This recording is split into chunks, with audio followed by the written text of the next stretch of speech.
咱今來關心今日早時啊，台灣高鐵苗栗路段出現講號誌信號有過樣。今日早起8點，高鐵取消原本班表各班次的列車，改做是每點鐘發3班車來營運。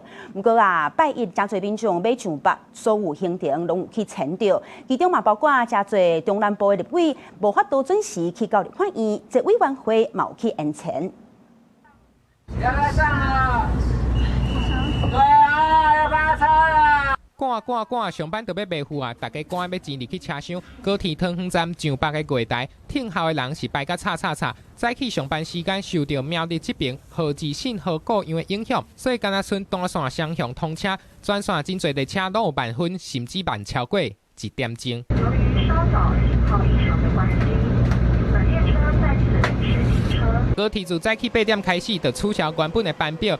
改做每1點鐘，為南港也閣有左營2站發出3班列車，安尼來營運。因為受到搶修的影響，部分的列車嘛是哪行哪停。下去的時候才看到，就是有一大堆人這樣，至少也是多了1個多小時，1個半小時左右。我們是都在車上等，就走走停停啊這樣。高鐵發聲明講，早起要營運進前，就發現講苗栗路段有發生號誌信號過樣的代誌，維修人員即馬已經全力來搶修，經過定金評估，所以來進行營運的調度。受到影響區域內底車輛會清空了後，另外還安排部分的車幫加停苗栗，也閣桃園頂站來消透人陣。拄好拄到拜一，立法院濟委員會中南部的立委原本要上北，嘛攏向簽到，敢會使延後開會。服務處早上有接到2、3通電話，在問怎麼回事，因為其實確實在上班日，我們講台中台北通勤的這個比例是蠻高的。今天禮拜一委員會嘛，我覺得時間上比較充裕，我就說好吧，